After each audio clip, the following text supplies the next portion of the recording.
Szeretettel üdvözlünk mindenkit a Zsidó és Izraeli Filmfesztivál következő beszélgetésén. Vendégünk Christian Frosch lesz, akivel angolul fogok beszélni, és természetesen magyar felirattal nézhetik. Felvételről megy a beszélgetés, de ettől függetlenül nyugodtan kommenteljetek, írjatok, vagy beszélgessetek. So thank you so much, Mr. Frosch, for accepting our invitation. And welcome everyone to this wonderful program. We have Christian Frosch, director of Murer, Anatomy of a Trial. And Mr. Frosch studied photography and went to the Vienna Film Academy and the Film and Television Academy in Berlin, and has also fulfilled a variety of functions on several films and television productions, such as camera, lighting, drama coaching, and also written a number of scripts. So has a very impressive resume, and we are honored to have you. I also would like to thank the Austrian Cultural Forum in Budapest for making it possible to connect with you. And we also want to thank you for this very interesting and very shocking film, I have to say. So after I watched this, I've been involved personally in Holocaust education and in different kind of shapes and forms dealing with the Holocaust. And as a Hungarian Jew, it always struck me when I see stories like this, but there's always something new I can learn. And your film was that new now this year. I did not know a lot about the Murer trial, I have to admit. And I also have to admit that it shed a light also on this very interesting relationship that Austria has with its past. And it also reminded me of our own relationship with our past. So first I would like to ask you, what did drive you to investigate this story? You write somewhere that it started out of curiosity, and then in the meantime, while you were doing the investigation, it was uncovered that this is one of the darkest stories that you ever met. So what was the motivation behind of going after such a story? Yeah, it was really came from a private interest. Actually, I was in Vilnius, also for research for another project that did not work out, and then I went to this small greenhouse Jewish museum there, and I first saw this image of one of the main criminals of the ghetto in Vilna, Franz Murer, a name I never heard before, actually. And I thought, well, Austrians are very curious about their famous people. So it's very rare that you see in foreign countries, in foreign countries, famous Austrians. So it was not known in Austria, actually. So I did a little of normal research, and there's, of course, a lot of scientists had worked about him. It's not that it was a story nobody knows about it, but it was completely cut out of the common knowing. And it was not that I thought, well, I want to make these films. Actually, a trial film is a lot of talking. It's not what you really love as a filmmaker, actually. But but it was unable to make a documentary because there exists no real material and nobody's survived actually till now. So it made no sense really to make a documentary. And so I said, well, I have to do it. Actually, it sounds a bit pretentious, but it was a bit this. Someone has to do something, and there was no one else actually. And it took me a long time of research, and yeah, and so the film came out actually. So once you started to go after the story, you said that there were not no people around that you could ask. So what were the materials you could work from? Was it only the trial records or other interviews you did? So what was the main line of investigation? Well, of course, the main source are the files actually. So they exist, and the other are, of course, articles in newspapers, which was also very interested how they were, what the sound of most of the critics or the reports were. And of course, I was also in Israel to meet survivor of the ghetto. I was lucky, but I did not meet anyone who was at the trial. There were other survivors, and I also met family members whose parents or uncles were there at the trial. So I did my research on this way. But most of it, I in the end, I decided to stay very close to the files. It's enough material without editing. Actually, something to it. Actually, it speaks for itself, I thought. Mm-hmm. So you did it as a grown-up. While you were growing up, did you have any connection to this facing the past, or was it something that interested you from like an early moment on, or was this something that came much later? I think it's, well, actually, if you grew up in Austria, in my generation, this is a theme since my time. Of course, it's a constant theme actually. Since the mid-80s, it's the way Austrians deal with the past is a constant theme if you're not politically completely blind and disinterested. So it's not a big thing. If you are interested what goes on, that you had to take part in it. And it was, of course, for my generation, this was immediately when you first were confronted to the official lies of the victim, of Austria as the first victim, all this stuff actually. And I think there it broke down, and there start this general interest with the Jewish themes. I came in contact when I made my Kafka film about the letters of Kafka and Felice Bauer. And so I came in contact with Judaism, and I was afterwards involved in a lot of documentaries about this theme. It came automatically, not that it was came out of a guilt feeling or something like that. Actually, it came from a normal interest, I would say. So it's obvious that you really had to dig deep into this story. I can't imagine how much time did it take to do all the investigations. So the first you started to deal with it, and when you when you ended the investigative part. Well, actually, this is what all people who get in touch with the Shoah deeper. It's an endless story. Actually, you start at one point, you get another, and still now I discover things that I did not realize at the time when I made the film. So it's a constant process. I think everybody has that when you start at one layer, you get more and more and more. I think the whole process just for the writing took 2 or 3 years.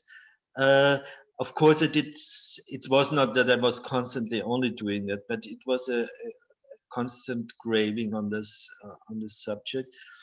And of course, the financing took quite a long time, and then the making itself was the shortest process in it. Which is normal. Yeah. Did I forget something of the question?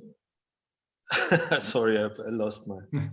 No, this was like how long did it take? And I also wanted to ask you, like, after the movie was actually shown, did you get any like negative feedback, or did it open any kind of new debate in Austria in facing the past? Because when this was released, you know, it's quite modern time, 21st century, and Austria did more work than when the film is played like in the 60s.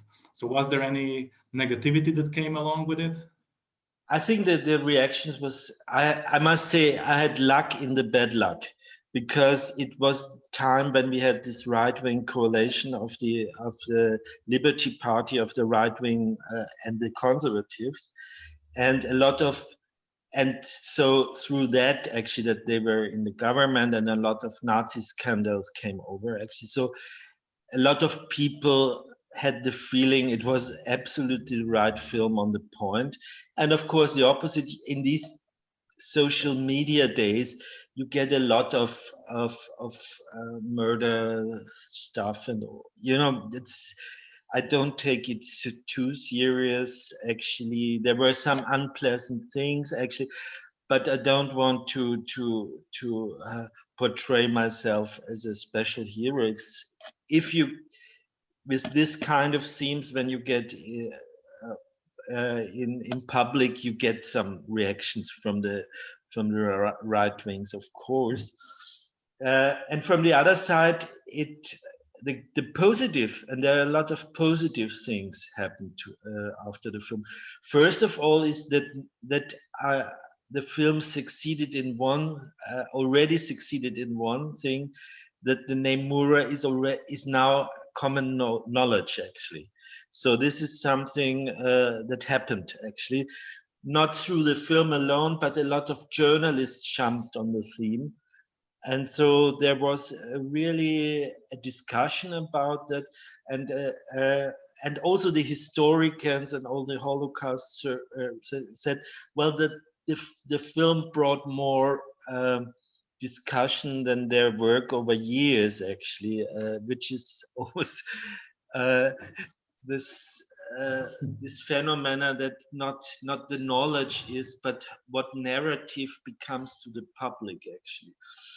And I think this whole theme of, I would call the second guild, actually, how the Austrians dealt after the war with this theme, is now more discussed, and also the film switched a bit the focus from the Shoah itself to what the people after the war, how they were dealing with the Shoah.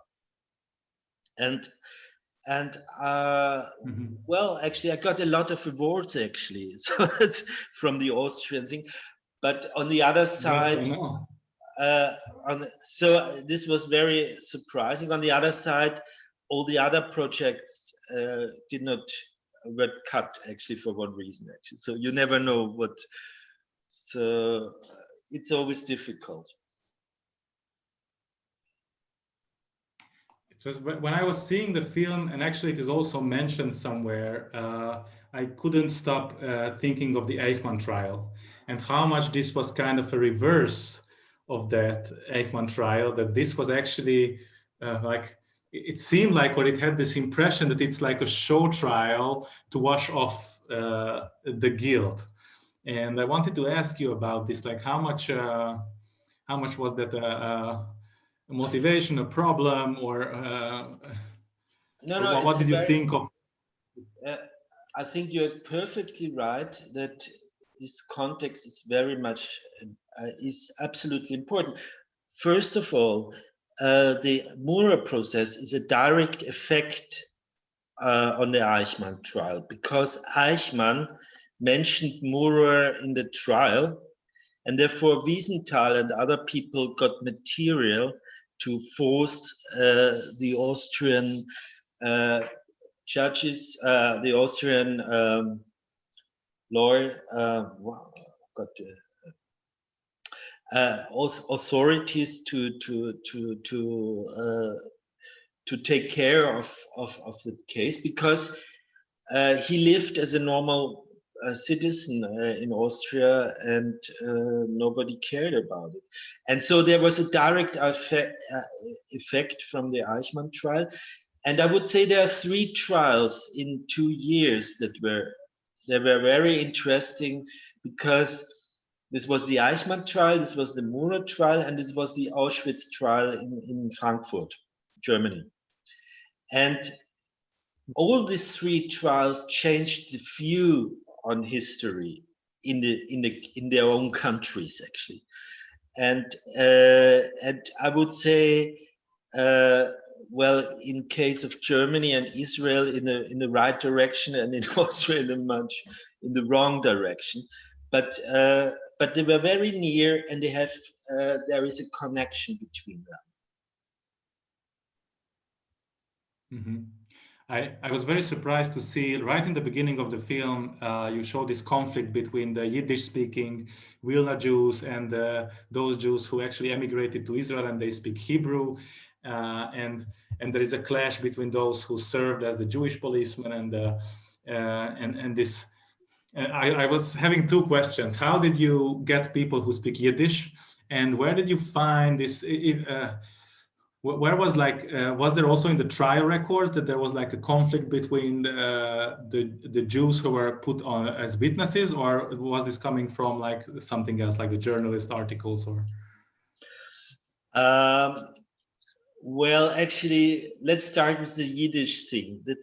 It turned out that this is a very difficult thing. Actually, I was a bit naive before, because I don't know how it's in Hungary, but in Austria there are a lot of Yiddish programs, Klezmer stuff, and all this. There's a lot of stuff going on, and I thought, well, you will find easy actors who speak it. Actually, it was of course the opposite.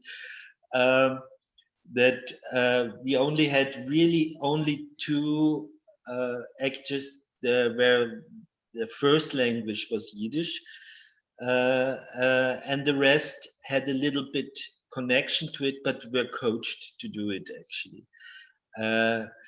Because actually we did not have the money. Easiest would be to go to New York or some places like that.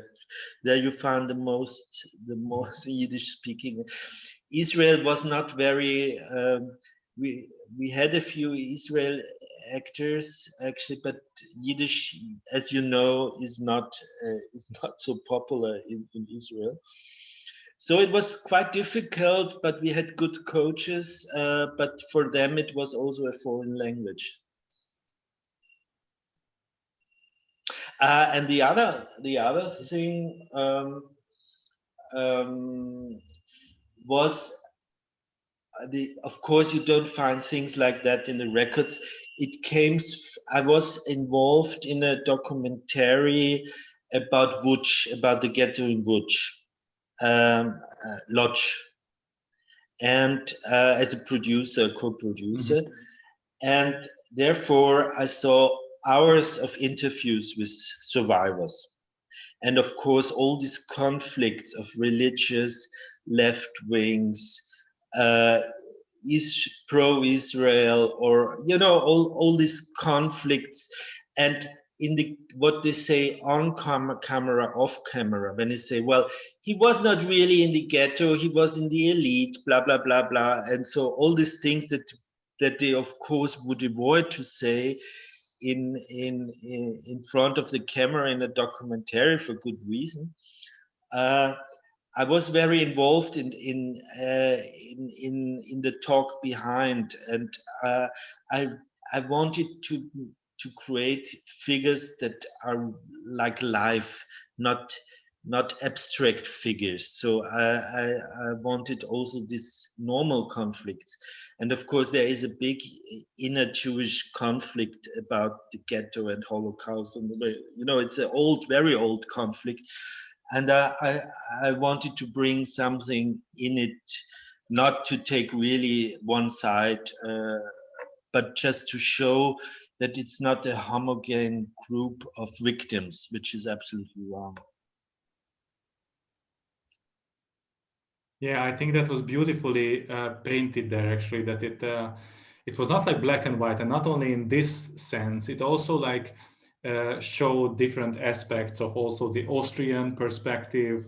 What shocked me the most, I wanted to ask this last, is the prosecutor and the lawyer's very last encounter, when you basically drop the bomb that the prosecutor had some kind of influence while he was not so effective, and that struck me. It wait until the very end with this kind of information, and from a dramaturgical perspective, it's very well done. I was wondering, like, what is the?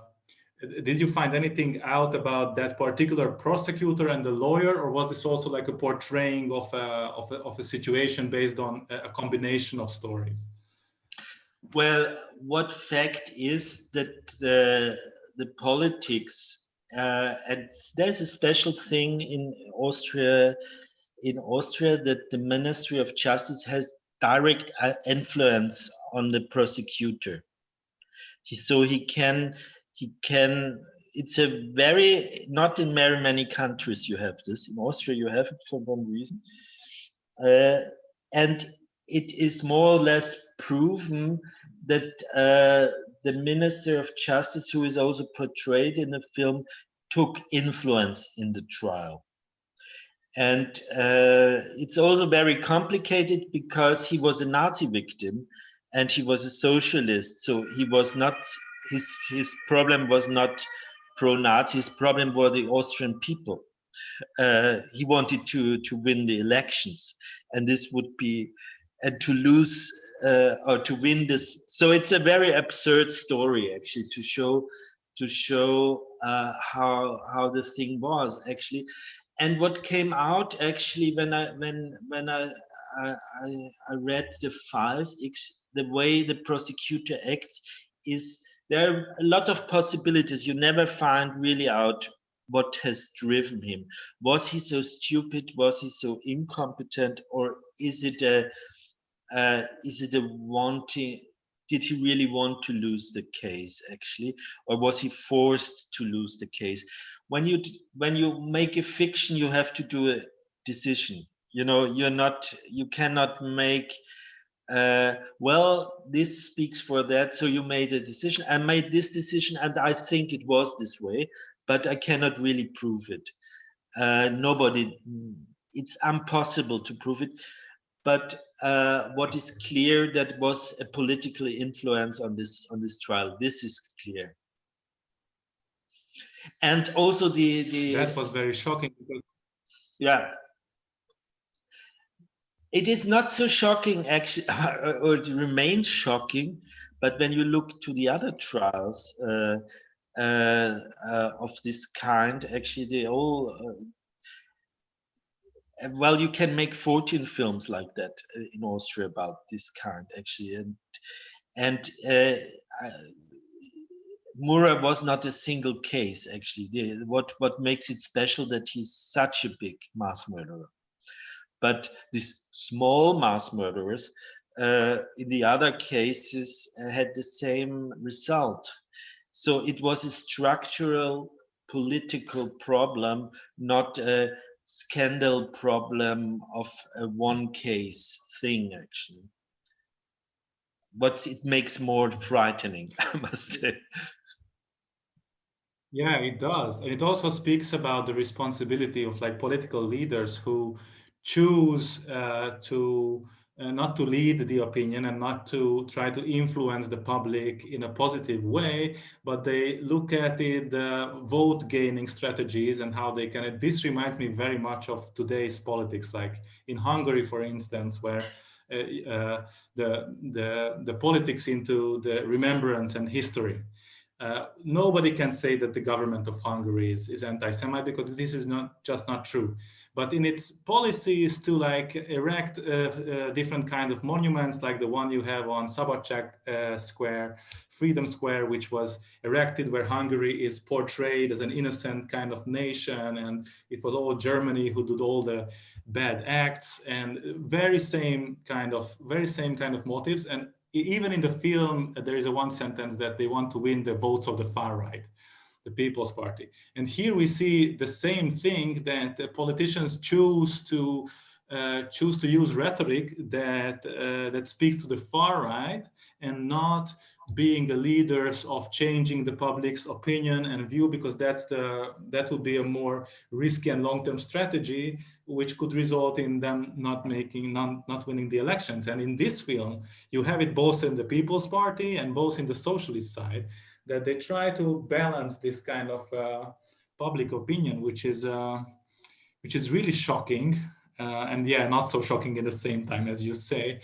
But I wonder what you feel or what you think about Austrian politics, if there is any development, because this plays in the 60s, and there was a lot of you were just 8 years after 1955, and there were a lot of loaded and heated political atmosphere and environment. And I wonder if you think that things are better now, and if there is a better kind of looking at our past. Germany is always told that they face their past so good, and their education system was so well. And we can say a lot of things, but they did better than other countries for sure. I'm curious what you think about today's Austria. Is there a development?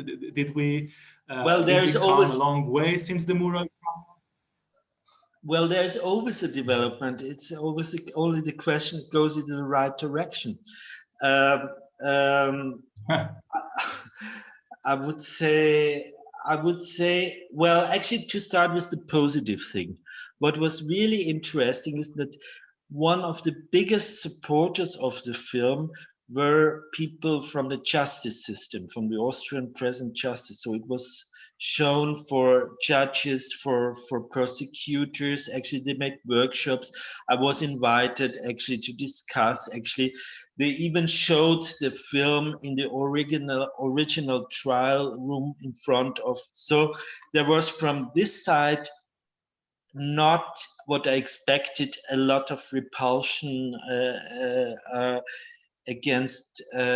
So there was of course, it's not the whole thing, but there was really a big support from this side, and I did not expect it, because it's really very critical on the justice system, actually. And this is, I would say, the positive thing. The other thing is that there is, as I know, in Germany, actually, there is a big rule of officially not saying anti-Semitic things anymore. There is a big, but as I know also in Germany, I lived most of my lifetime in Germany, actually. And the difference was, okay, you hear in Austria on the street very often anti-Semitic stuff. You don't hear so much on Germany. But I think it never had anything to do with the real opinion of the people. So you see in Germany, they have the problem with the AfD, and of course they are anti-Semites in it. So it's very difficult to say what is the official rule of language and what is the real state of the people. And in Austria, of course, the Conservative Party is very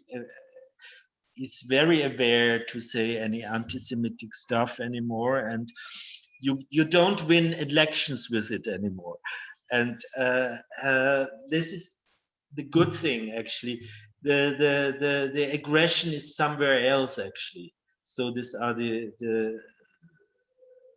people from from other, you know, you have a different group in the center, but it means not that anti-Semitism disappeared. No, it did not. Change forms. I couldn't stop thinking of Kurt, speaking of winning elections, couldn't stop thinking of Chancellor Waldheim and Kurt Waldheim. I don't know how many of the people watching this know, but there was an Austrian chancellor, and it turned out that he was member of the Nazi party. Later, he also became a general secretary of the UN. Did this movie or anything in these developments had an effect on the historical analysis of Kurt Waldheim? Do you have any opinion about that? Did people change their minds about Waldheim? Because back then, basically, it was, I think, washing him off of all the gear, just like with Murer. I think actually the whole Waldheim discussion, and I always say Waldheim was the right discussion on the wrong person, because Waldheim was a member of the Nazi, but he was not a criminal. But we had real war criminals, real murderers in the government for a very long time. Nobody mentioned actually, but of course, for some reason, Waldheim was the one who was, I would say, a more harmless figure actually, but it was the right discussion. And what is the interesting thing actually on the Waldheim discussion is that the whole anti-Semitism came out in the 80s actually. This so it was the last time in Austria where it became a mass phenomenon that that people the anti-Semitism as a collective thing actually, and this was actually the more interesting thing, not the war criminals of Waldheim, to show that it's still there actually. And we had Kreisky as a Jewish chancellor actually, so and all these myths that Austria was not so bad like the Germans and all this stuff, and it was totally it was told the end of this story actually with Waldheim, and this was the interesting thing actually. And it changed and a lot of things changed afterwards, because in this area, in this time, most Austrians thought we are the first victims, and I don't think this is now the case. And that's what I wanted to ask, that this was also said in the film, in the closing argument of the lawyer, that Hitler's first victim was Austria. And in a way, Hungary has been also telling the same story with itself, but I think Austria was more effective in doing so. This was my teacher who told me, one of my history teachers who told me this. But today there is a huge difference in my perspective as a Hungarian. There is a huge difference how Austrians deal with their past now and how Hungarians deal with their past today. Do you see that kind of difference? Do you see that there's a better retrospective opinion about this? Well, I'm not so really familiar with the Hungarian thing, so I only know what I know from the press, so I'm not 100% involved in it. But of course, actually, a right-wing government, and we also had it in Austria, is always dangerous, actually. And of course, when nationalism becomes an argument in politics, well, beware, take care, I would say, because it means they start to sell a lot of lies about your nation, your country, and all this nonsense. And the more nationalism, and I must say, I have a lot of discussions as well. There is a good nationalism, and I must say no. I think nationalism for old countries never brought anything good. Actually, it only brought disaster, I must say. And I don't follow this argument. We have to create a good form of nationalism. Don't leave it to the right wing. No, leave it to them. It belongs there, and find something else, something better. And the more this myth of nationalism is milked from a government, the more a country is in danger, I would say. Mm-hmm. There was one thing that don't leave me alone, one thought whenever I'm looking at stories like this, and this is the question of Holocaust denial. In the film, there is apparently people who deny this notion that they have been involved or things happen in the way that the witnesses tell, and basically all these witness testimonies that we hear, they are really shocking, and the people drive to the conclusion that no, they were not guilty. This is not the way, and we shouldn't believe what the witnesses. They are wrong. They one of the things that Murer always said, that they mistake me for someone else. And what is your personal opinion about dealing with Holocaust denial? We had a big debate here in Hungary when it was suggested, and now it is actually law, that Holocaust denial can be punished.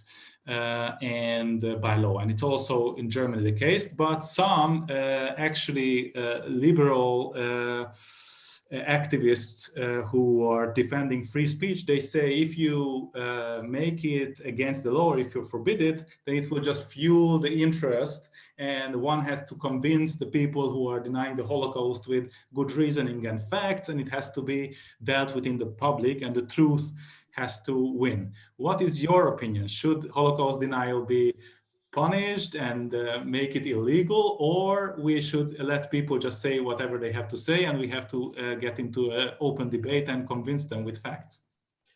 Well, it's very easy. Actually punished, of course, because when you open the discussion in that direction, it becomes really dangerous, actually. And this free speech thing, actually, this is not a question of free speech, actually, because it has an effect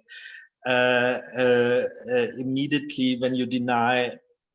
So I think it's dangerous if it's not punished, actually, because you give them a room of a legitimate opinion, which is not.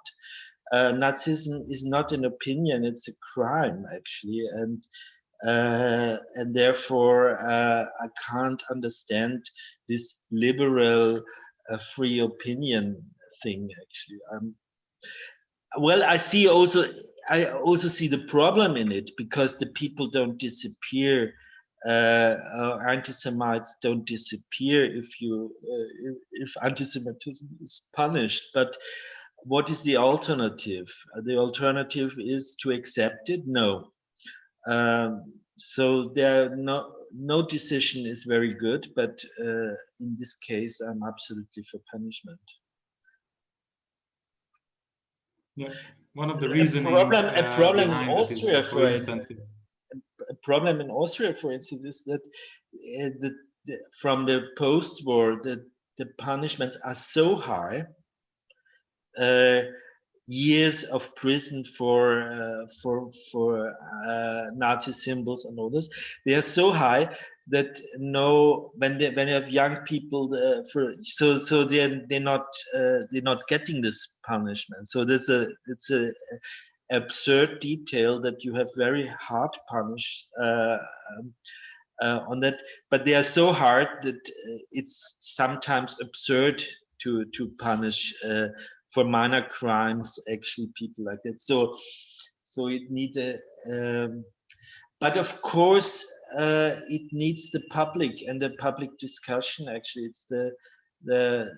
it's because laws is one side. When nobody stands behind the laws actually they don't help you, and the other way around, actually.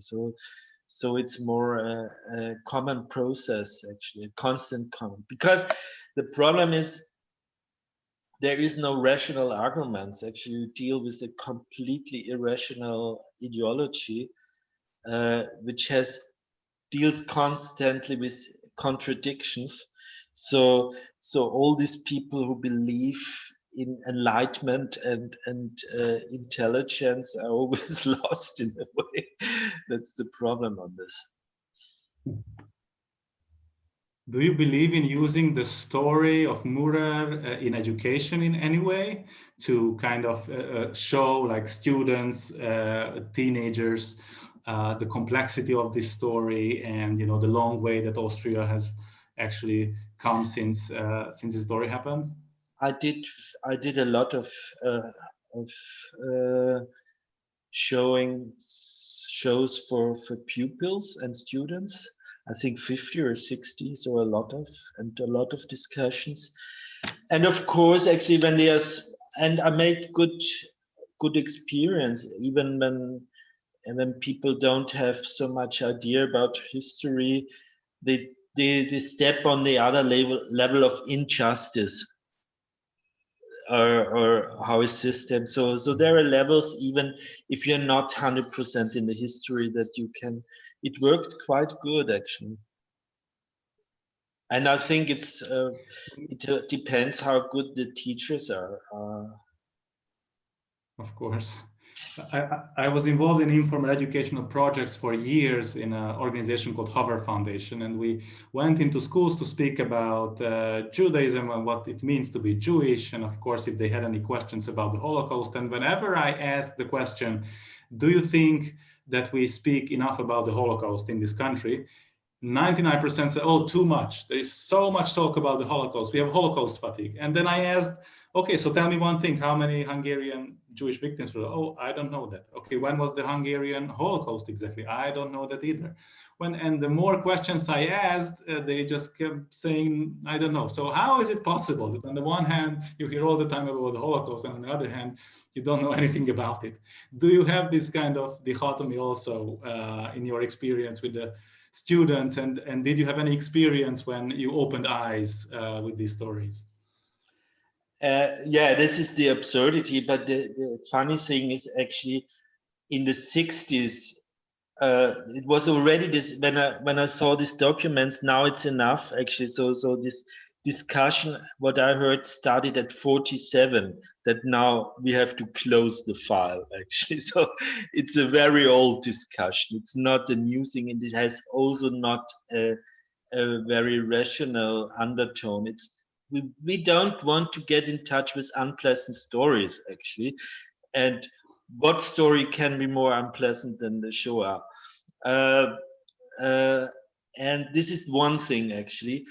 And the interesting thing is that the film in Austria was not so much saw as another Shoah film. It was more this Austrian aspect that people get. So it was very different when I showed the film in Israel. So they of course grabbed two very different things actually. But in Austria, it was more this being shocked about your own justice or your history of your own justice. And so it became quite a bigger response as if you make a film about the Holocaust, actually, whatever it is, actually. So it's a broad thing. And also one thing that I thought was very interesting, a Polish film historian who works about German films about the Holocaust, told me that Murer was the first feature film that dealt with a crime against the Jews in Eastern Europe. Mm. And I thought, I cannot believe it, but actually, when you make Austrian or German Holocaust, of course you're fixed only on the Germans and Eastern Jews actually, but nobody cares about the East European Jews, where 80-90% of the crimes were committed in the East. But this whole subject of the crimes in the East are more ignored than I thought, actually. Mm-hmm. And this was an interesting thing because I never realized it before. I think neither did we. Are there any new projects we can know of that you are working on, or it's secret? I don't believe in telling about things that are not really. I'm a bit strange about it. No, I have a lot of projects and also historical projects, but it's all difficult, and we don't know if cinema survives, actually. So we are more in I think we are really in an existential moment when you think about media and cinema, especially. I don't know how it's in Hungary, but I'm really afraid that this media is really in big danger. Well, definitely in a transformational one, and hopefully it will not be the end of anything good and valuable. One last question. Do you think if the Murer trial would be held today, Murer would be convicted? I know it's an unhistoric question, but I'm sure that you cannot do something like that 2020. It would not, but actually it is an interesting question if you go strictly from the law side, that